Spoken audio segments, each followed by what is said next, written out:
Hello everyone, welcome back to my channel tasty buds. இன்றைக்கி நம்ம சேனலில் ஒரு லஞ்ச் பாக்ஸ் ரெசிபியாக வந்து பூரியும் அது கூட வந்து மஷ்ரூம் கிரேவியும் வந்து செய்ய போகிறோம். கிட்ஸுக்கு வந்து ரொம்ப ஹெல்த்தி மஷ்ரூம் கிரேவி, அது கூட வந்து ரொம்ப ஈஸியாக சிம்பிளாக செஞ்சிடலாம். இப்போது அதுக்கு என்னென்ன பொருள் தேவைங்கிறது பார்த்துடலாம். எண்ணெய், மஞ்சப்பொடி, உப்பு, கோதுமை மாவு, கடலை மாவு, பூண்டு, இஞ்சி, வெங்காயம், தக்காளி, மிளகாய் பொடி, கரம் மசாலா, கறி மசாலா, காளான், வெண்ணெய், மல்லிப்பிள்ளை. இப்போது ஒரு கடாய் வச்சுக்கிட்டு ஒரு 1/2 kg கோதுமை மாவு நான் எடுத்துக்கிறேன். அது கூட 2 டேபிள் ஸ்பூன் எண்ணெய் ஆட் பண்ணிக்கலாம். 1 pinch சால்ட் ஆட் பண்ணிக்கலாம். ஒரு 1/2 கப் தண்ணி ஆட் பண்ணி நல்லா மிக்ஸ் பண்ணிக்கலாம். தண்ணி வேணுங்கிற அளவு அப்பப்போ ஆட் பண்ணி நீங்கள் மிக்ஸ் பண்ணி எடுத்துக்கோங்க. நான் மொத்தமாகவே வந்து ஒரு 1.5 கப் தண்ணி தான் ஆட் பண்ணியிருக்கேன். இது பூரிக்குங்காட்டி கொஞ்சம் கெட்டியாக தான் பண்ணணும். ஒரு மிக்ஸி ஜாரில் ஒரு 1/2 inch இஞ்சி, 1/2 வெங்காயம், 4 பல் பூண்டு, ஒரு தக்காளி, இது வந்து ஒரு பேஸ்ட்டாக அரைச்சிக்கலாம். ஒரு கடாய் வச்சு ஹீட் பண்ணி அதில் வந்து நான் இன்றைக்கி கோகனட் ஆயில் தான் எடுத்திருக்கேன். 2 டேபிள் ஸ்பூன் வந்து ஆட் பண்ணிக்கலாம். அப்புறம் ஒரு 2 வெங்காயம், பெரிய வெங்காயம் வந்து ஸ்லைஸாக கட் பண்ணி ஆட் பண்ணிக்கிறேன். வெங்காயம் வந்து எண்ணெயில் வதங்கணும். மூடி போட்டு நல்லா குக் பண்ணுங்கள். வெங்காயம் லைட்டாக வதங்கதும் அது கூட வந்து தக்காளி, நான் 2 தக்காளி வந்து எடுத்து வச்சுருக்கேன், அதை ஆட் பண்ணிக்கிங்க. இப்போது வெங்காயம் தக்காளி இதுக்காக வதங்கறதுக்காக ஒரு 1/2 டேபிள் ஸ்பூன் உப்பு போட்டு நம்ம வதக்கி எடுத்துக்கிறோம்.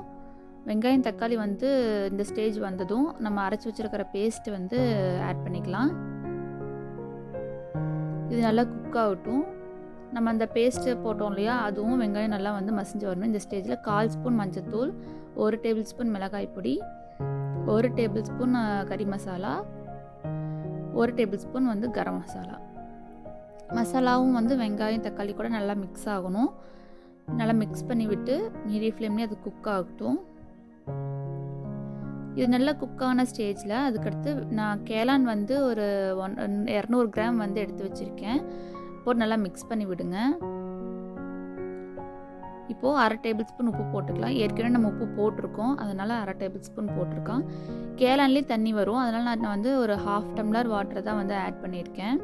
நல்லா கொதிச்சதும் இந்த ஸ்டேஜில் ஒரு 2 டேபிள் ஸ்பூன் கடலை மாவு கரைச்சி ஊற்றிக்கிங்க. கடலை மாவு கேளான் கூட நல்லா வெந்து வரணும். வெந்து வந்ததும் 1 டேபிள் ஸ்பூன் வந்து பட்டர் ஆட் பண்ணிக்கிங்க. பட்டர் நல்லா மிக்ஸ் பண்ணி விட்டுட்டு நல்லா கொதிக்கட்டும். பட்டர் வந்து மசாலா கூட மிக்ஸ் ஆகட்டும். இப்போது நல்லா வெந்துருச்சு. கொத்தமல்லி தழை தூவி நம்ம மசாலாவை இறக்கி வச்சிடலாம். நம்ம மாவு எடுத்துருக்கோம் இல்லையா, மாவு வந்து கெட்டியாக தான் வந்து பிசையணும். நம்ம சப்பாத்திக்குங்கிற மாதிரி சாஃப்டாக பிசையக்கூடாது. அதுலேருந்து ஒரு குட்டி குட்டி போர்ஷனாக எடுத்து நல்லா பிசைஞ்சு எடுத்துக்கலாம், ரோல் பண்ணி எடுத்துக்கலாம். நான் இன்றைக்கி கிட்ஸுக்குங்காட்டி நான் வந்து குட்டி குட்டியாக தான் வந்து செய்கிறேன். சப்பாத்தி மாவு நம்ம திரட்டிக்கலாம். திரட்டிட்டு உங்கள்கிட்ட வந்து கட் பண்ணுற ஷேப்பர் இருந்தால் நீங்கள் அதில் கட் பண்ணுங்கள். இல்லைன்னா ஏதாச்சும் ஒரு பாத்திரத்தோட லிட் எடுத்துக்கோங்க. நான் இன்றைக்கி அப்படி தான் பண்ணுறேன். ஒரு சின்ன மூடி எடுத்து நான் அதை ஷேப்பை கட் பண்ணி எடுத்துக்கிறேன்.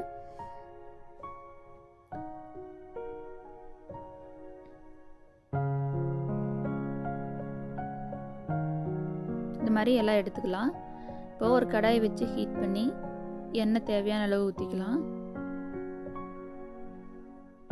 எண்ணெய் ஹீட் ஆனதும் நம்ம எடுத்து வச்சிருக்கிற பூரி மாவை வந்து ஒன்றா போட்டு பொரிச்சு எடுத்துக்கலாம்.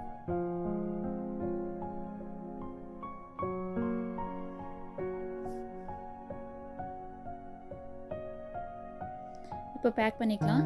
இந்த மாதிரி ஈஸியான ரெசிபிஸ் வேணும்னா என்னோடய சேனலை சப்ஸ்கிரைப் பண்ணி லைக் பண்ணுங்கள். இன்னும் வந்து என்னென்ன செய்யலாம்னு கமெண்ட் பண்ணுங்கள். தேங்க்ஸ் ஃபார் வாட்சிங்.